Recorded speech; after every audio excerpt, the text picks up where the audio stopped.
No. You're not in it.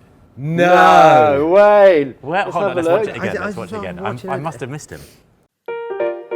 My name is Michael Absalom, and these bunch of squares are my family and friends. Over the next 8 months, they're going to try and help me make my childhood dream come true, as I attempt to land a role in the next Star Wars film as a Stormtrooper. It didn't start in 2015 with Episode 1. This started as a small schoolboy nearly 40 years ago, and a sheer fascination for Star Wars. I've actually got a Darth Vader impression. You're not going to believe this. Okay, here we go. Only now do you know the full power of the dark side. That was pretty good. So I remember Michael's love of TV from a very young age, and his first escapade was the face of Highland Spring. He was 17. The actual first TV appearance was on Big Breakfast and Find Me a Model. Michael, who's next door? What do you reckon, Michael? About 15%. About 50%. Michael Absalom, aged 19 from Hampshire, a former ski instructor and former member of the under-18 England hockey team. This was followed by a really big break onto children's television and the CBBC. If it hadn't have been for those pesky kids, I would have got away with it. Grr. This series to me is about a small boy who had a dream, and several years later he set out to put something down that demonstrated his commitment, and he has absolutely fulfilled that. Thursday the 2nd of November, 7:56, and I'm just on my way to Pinewood Studios. I've always had a good feeling about this project. Even when the chips have been down, I've always felt like if I could get through that patch, there'd be light at the end of the tunnel.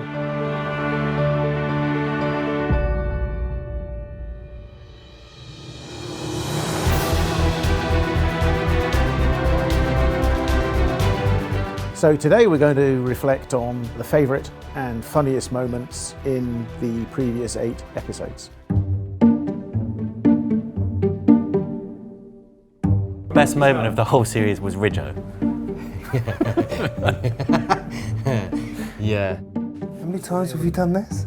Dan couldn't make it, unfortunately. He's got a very important meeting. When he doesn't seem to ever have meetings. No. My favourite moment of the series so far was actually one of the first moments of the series, and it was a little bit of a snapshot of the entire series. He bought the Stormtrooper outfit, then it was a complete calamity trying to get the thing on. It's not the easiest.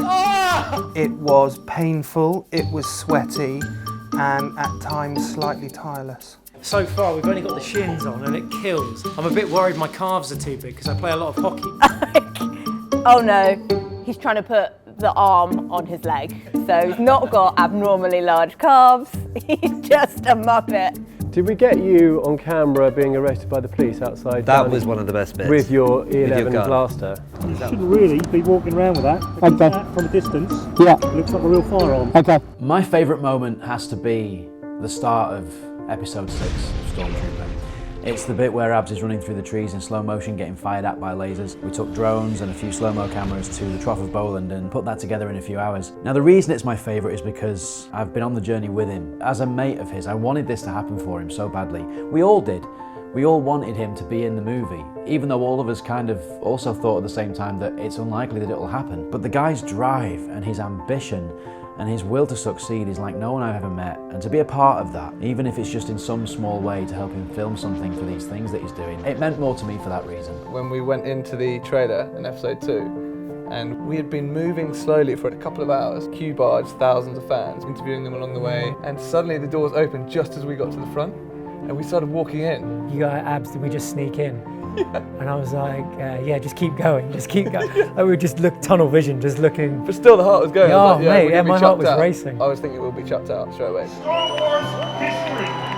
There's a great energy in the room that day as well, I think, from all the die-hard Star Wars fans that had, you know, travelled a long way like we had to be there to experience that moment. And that moment you felt like anything could happen at any moment. That was when he was at his most positive though. Yeah. That was when, before, we're going to do this. Leicester Square was the emotional one for me to watch. You tried so hard and the ticket didn't turn up. You were promised a ticket and when you turned up there was confusion, so it never materialised. And yet at lunchtime I think they were giving away free tickets. Yeah. So had one of us gone down and got you a ticket, you would have got in. It's actually quite a nice representation of the project and life as a whole, being knocked back, and you've just got to keep going and keep going. And you can just see his frustration as the PR lady's just saying no, no. And that night I would say that was my lowest of the whole project. I was in a really dark place, and I don't think we filmed for another 6 months after that. It took me almost that long to make some more money to make the next episode, but also just to build my self-confidence back up as well. It was a night that I thought was supposed to be a shining moment within the documentary, and in many senses it still is, but not how I intended it. I think the funniest was probably the toilet episode in Los Angeles. Needs to go to the toilet, needs to take the whole suit off. It was the interview with the lady outside. She was having a great time watching Michael strip. I got a free show. The whole stripping was wonderful. And then it's the guy who stood outside and he's trying to tell Michael a story. And he's like, okay, I'm gonna come back because it sounds like a great story. I need a wee. Stay there, tell me the end in a minute, yeah? Funniest probably would be your paintballing. Yeah. You know, shot to pieces. Got shot right in the face, and within the mask it went through like the nose holes of the mask, in through the mouth. Underneath the helmet I can taste the paint. I think I've just been shot in the head. Interviewing Warwick Davies on his little moped. He's going along. That was good. You know, Michael breaking into a little trot. Why have you got a picture of Kathy Kennedy with you? Well, we're looking to try and find her. You know how trying hard to she is to identify, track. Yeah, exactly. When the box fell on your head in episode 2, it looked quite sore. Oh gosh! Oh, it was almost as sore as when Jermaine punched me in the face. I thought they'd go easy on him. My God, they gave him a whack. That was fun. I could hear like the sounds of helmet on bone, and I remember thinking, should I cut? And then you just went on with it. I think another funny moment was when my mum dropped my AT-AT toy. Yeah, that is no longer a collector's item. Still in one piece. Just some of the things Mum, Dad, Grandma says. Are stormtroopers an army? Yes, they are. So they gather together and they go fight for good causes? The opposite, they fight for bad causes. Oh, right. Oh, okay. And it's like how she still loves him anyway, even though he wants to be a baddie. Do you know what I also liked as well was when Abs was in LA and he went down to the Chinese theatre, and you've got all the others like superheroes in their costumes, all charging people, you know, come and take a photo with me. And out there it's obviously super touristy and everyone's making money. And then Abs obviously hates that idea, and he's like, do you know what, like free photos for everyone. And of course everyone else then like piles in against him going, you're ruining our business. Undercuts everyone. Undercuts everyone. And then there's like a kind of superhero fight where they all gang up on the Stormtrooper and he's forced to move on from his turf. Ewok Attack was a classic down with Matt Church at Locker 27. Ewok Attack! They don't make them like they used to. I mean, they've certainly got a bit bigger and broader, and yeah, Churchy cleaned me off my feet. I quite liked it when you do a Wookiee impression.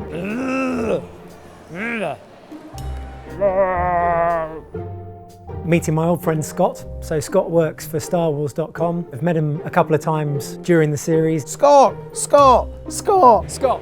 Scott, buddy, over here. Scott! Scott! Scott! Scott! Scott! Thousands of times going, Scott! Scott! I think he must have been busy doing other things because I was trying to get his attention, what felt like an eternity. But there's a nice message in there about persistence, and he was very helpful once we managed to catch up with him and actually fixed up another couple of solid interviews for us on that day. Today is what we would call in business wrap-up, the end of a long journey. And Michael has a bit of a surprise for everyone today. There we go. Play me. This is exciting. I haven't seen this actually. No, me neither. He started this 9-episode series. He thought it would take 8 months. It's taken 3 years. That just defines Michael, and that to me is just sheer stickability. Oh. Okay. Can I watch it again? Is he one of the stormtroopers? Maybe he's one of the stormtroopers in there. You can't tell. They're all wearing masks. Do you do this? Do you do that? That could be him. Are you double tap man? No. No. The chap in there doing that, that's me. Is that right? Yeah. Are we allowed to talk about that? How did that happen? Who gave you that link? My name's Charlie Rotherham, and I run a company called Services to Film, providing extras for films. So I've been trying to get Michael onto one of these gigs for a while, and I think we first spoke about this probably about 18 months ago, and I'd pretty much given up hope because films they had just done at Pinewood have finished, and then we discovered Michael in New Hope, thanks, to get him into something. And so I called him up and said, look, there is a chance that I might be able to get you in this. What are you doing on X, Y, and Z dates? And he said, well, I'm in India. Well, that's a shame. That's not going to work out then, is it? And he said, no, I can work it out. And there's a chance, maybe, just maybe, that we might be making that appearance in a Stormtrooper outfit very soon. And he called me back the next day and said he was going to fly back from India from it. Lunatic. This is big news. Big news. It was a dream come true. It was hard work realised. It was just a terrific phone call. I can't give specifics, but the actual project we were working on, there was only a small number of people, and Michael was one of a handful of people who had been desperate to get on for a while. Right place, right time. You've got to be doing the right things to put yourself in the right place at the right time. And all the money that we made on that went straight into the charity pot. And then Michael was actually kind enough. We had a charity fundraising dinner at BAFTA on the 6th of February in aid of Walking the Wounded, and Michael actually came along and repaid the favour by emceeing and being our compere for the evening. Oh, the proof. I love this. Play me. Open me. He's like a kid in a sweet shop. Trying to calm him down was the hardest thing. I suppose if you put that much into it, to finally be stood there at Pinewood Studios in the suit's quite exciting, isn't it? Is this you? Are you allowed to show us these? Oh, that's nice. With a photo frame. Probably Colin Trevorrow. Oh, that's good. Way! Oh my God, he's got a real outfit. How awesome is that? Yeah, it takes about half an hour to get into the uniform. Was that your first time in Pinewood? Yeah, first time at Pinewood. I mean, that used to be the home of the British film industry. Still is. Still is. I feel like I should have known when you said you were filming at Pinewood. Is there another Star Wars movie coming out? As his PA, why do you not know about this? He's actually had to go and get his work himself. Not a PA, His agent. I'm a PR. Oh, PR, sorry. I'm still not sure I can believe this. But it's so cool. I wish you could be like, Fantastic, huh? Show me the photo. There's him there. How would you know? How would you Because know? look, he's got the red shoulder. Look. That's a really important one as well. Yeah, that will be our little code. Mate, that was very good. If you are double tap man, that's He very is good. double tap man. Look, Did you get to say it's probably nothing, move along? Wow, acting as well. Doesn't get any better than that, does it? I'm so proud of you, darling. Thanks, Mum. So proud. Love you. Mwah. I think this is amazing. I thought he'd been unpleasantly happy. He's been so happy, isn't he? Yeah. Honestly, that's why we haven't seen him. So what do they think we've been talking about when people see this? If you can't say that you were in... So, hold on. You've achieved what you've wanted to achieve through this whole project, yeah? But you can't talk about it. What's the point in that? The end goal's always been the same, but the way that we've gone about trying to get to it has sort of taken us off on different tangents. You know, I can say to people now that was generally worried about his well-being that it actually has worked out. I didn't know. It's a bit like I'm relieved. That's how I feel. Yeah. Like, thank God. I just think anybody that wants to do something, they have to pursue their dreams, and you're a huge example for that. And that's what life's about, being those things that everybody thinks is impossible. Everything is possible. This series is a fantastic metaphor for many walks of life, but the message is clear. It's if you've got a goal, strive for it. follow your heart, follow your dream. Don't give up. Keep going when it gets tough and ensure you get to the end. If someone, when they're 5, wants to be a Stormtrooper, then it always stays with them, and I'm glad that he's followed it through. I think in life I've certainly fallen short a couple of times because I didn't follow something through all the way. I maybe went 70%, 80%, but I didn't sort of see what was around the corner. I didn't see what was over the edge. I didn't take that final risk. Whereas with this project, I've shown all my cards, I've taken every single risk. I've got no regrets at the end of it as well. Is that a wrap? Thank you. To our next adventure. To our next adventure. 9 bonds. Whatever it may be. Whatever it may be. Whatever it may be. That's a wrap. That is a wrap. You got to be a Stormtrooper. Yeah, buddy, yeah.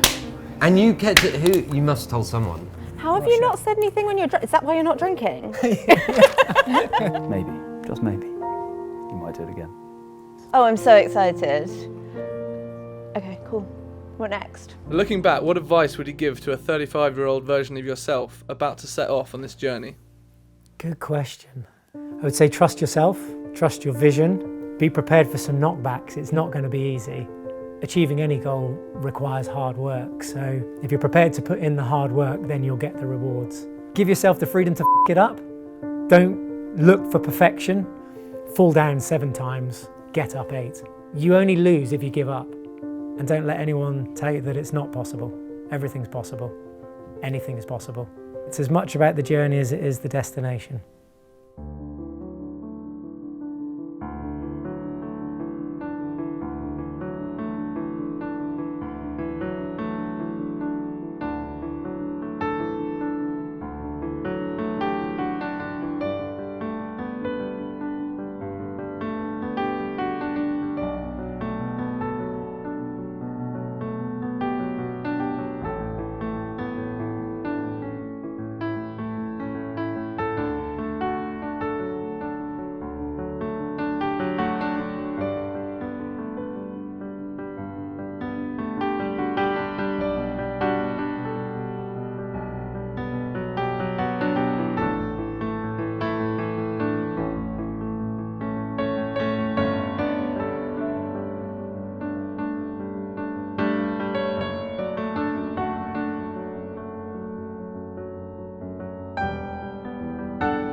Aren't you a little short for a Stormtrooper?